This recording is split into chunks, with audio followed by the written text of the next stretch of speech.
Hey everybody, welcome to Bronze Tacos. This is, as you can see, CDT5, and we're going to be doing things a little bit different today.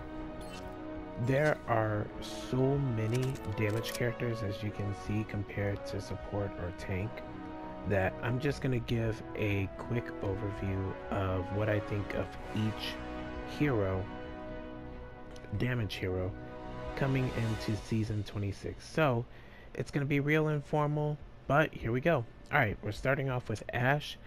Ashe is a good mid-range duelist. She's a little bit bulkier than Widow. And at the levels that I'm at personally, which is Silver, Gold, Platinum, I think that in team fights she provides more value with Bob than Widow does with Infrasight or Walls. So I would put her at number 2 as far as snipers. Bastion's just a gimmick at this point. If you lose against him, it's because your team is not adapting to fight against him. He's really easy to burn down, especially if he's set up in sentry mode. So, if I were you at any level, I generally would not pick Bastion unless specific situations call for it. Doomfist is mechanical skill, knowing your cooldowns. Boomer Bust, not really going to be good if you're bad, going to be amazing if you're good. It's definitely a carry character with high difficulty. Echo, I would say Echo is one of the meta picks right now. Even with the nerf that Blizzard handed her, she has just oppressive damage potential, and that's before her otherworldly ultimate, where she can literally transform into any of the enemy players and pop their ultimate. It's going to be hard not to see her as a meta pick for a good while. Just the primary fire is the big thing. It does so much damage just on its own. I like her alternate fires, like her sticky bombs and her laser, but that primary fire just does so much damage. It's insane. Genji is Doomfist on a budget, very hard to play, high risk, not really high reward. It's a character for those who hold the ninja dear to his heart. And you know what? He's grown on me quite a bit, so I am one of those people in that category. Hanzo is what I would consider the number 2 meta pick. I think they tried to nerf him, but it seemed like it turned more into a buff. He's just so good at burning down shields, as well as his dueling potential. I do still like the arrow speed nerf that they did a while ago. It does make him unique, and it makes him a little bit harder to play because he used to be like Widow, which was insane. Junkrat's situational, especially places like Anubis. I'd even consider Nubani, Dorado. He's good where, you can get high ground picks and those bombs can bounce around a little bit. I enjoy watching Junkrat play. Genuinely. Anytime. I never, even if his bombs are a little bit oppressive with their bounce speed, I never feel like this player just got away with being bad on a good character or anything like that. I apologize, I'm going to clear my throat. Alright, McCree. McCree is one of those that if you play McCree, I think you're an impressive player because his fire rate is so slow, but I've run into a number of players who just have really good DPS skill at low levels, and they are maximizing his potential. I will say there's always the peekaboo high noon, and that gets on my nerves, but he's a good character. He does good dueling damage. I'd say that Ashe is still better as a duelist, but McCree definitely is notable. Mei is most definitely a meta pick, in my opinion. And unless they change her freeze ability, it's going to remain that way. Either that or pop up everybody else's damage to make her irrelevant, because even freezing for 1 second, which I think it's a little bit more than that, but freezing for 1 second, you got one character burned down, period.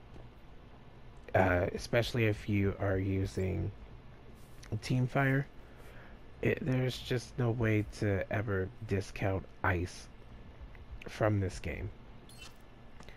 Farrah is the third hardest DPS in my opinion compared to the rest, with only Genji and Doomfist in front of her. One thing I need to note is the way her jetpack operates has really changed how you play her. I've not figured out how to keep her in the air long enough, and I don't know if it's possible because her fuel just depletes so quickly now. It's insane, and you have to perch somewhere, it feels like, in order to have a steady rate of fire, or else you're going to get on the ground and you're going to get burned down by the likes of Doomfist or Soldier. I said Doomfist and I meant Reaper. I apologize about that. Okay, so Reaper. He's a bad boy with 2 shotguns. What can you say?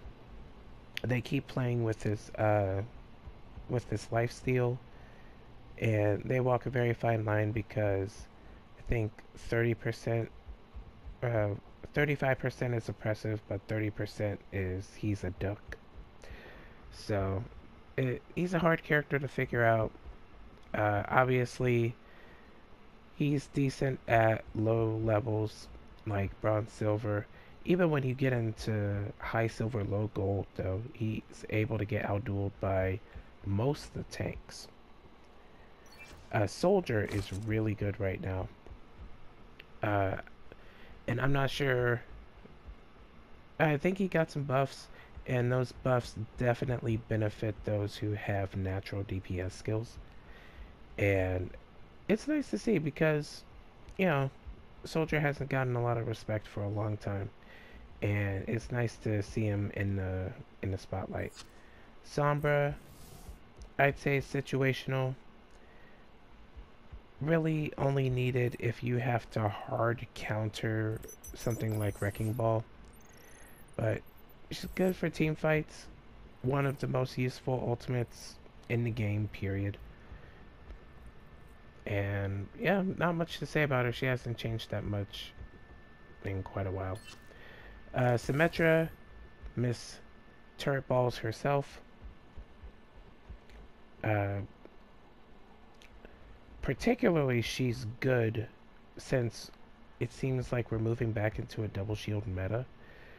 For a while, we had Sigma Ball as far as tanks for the meta, but now we've moved back to double shields of some capacity. I've seen Ryan Sigma, I've seen Ryan Orisa, I've seen Sigma Winston. I've not really seen that much in the way of off tanks. So Symmetra gets a bump here because she's able to microwave those shields, and after that microwave the opponent, which is always useful. Torbjorn is pretty good right now. He's just so easy to play. It's not even the turrets either. I think Samito, who's a professional player, was saying that his rate of fire is just so easy to alter. Like his bullet trajectory goes in such a way that it's easy to adjust, and it's easy to get headshots, it's easy to get significant damage.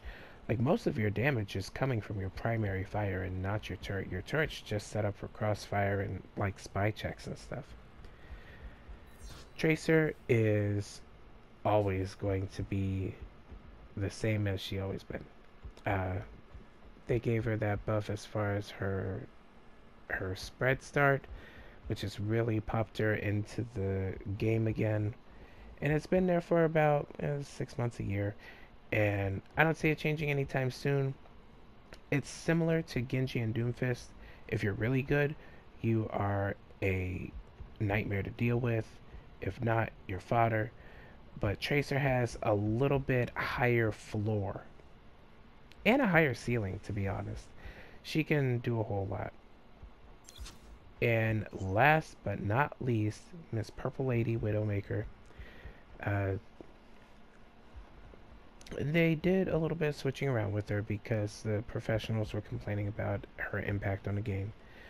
And I don't blame them.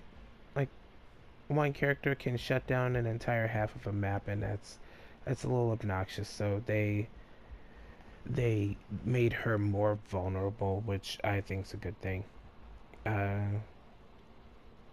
Definitely has her places in some maps. Definitely has situations where she can pop off, she can dominate, all that. But I would still take Ashe over her. And that's it for my analysis. I will say there is nothing that will ever replace practice, getting better at a character, and just experience. You can always defy what is felt as common knowledge if you try hard enough. And I wanted to thank you guys for joining me today. This is kind of a different thing. I'm not recording on the computer, just on the game console. Just wanted to take you through each character, and I hope that you all have a wonderful week. Take care.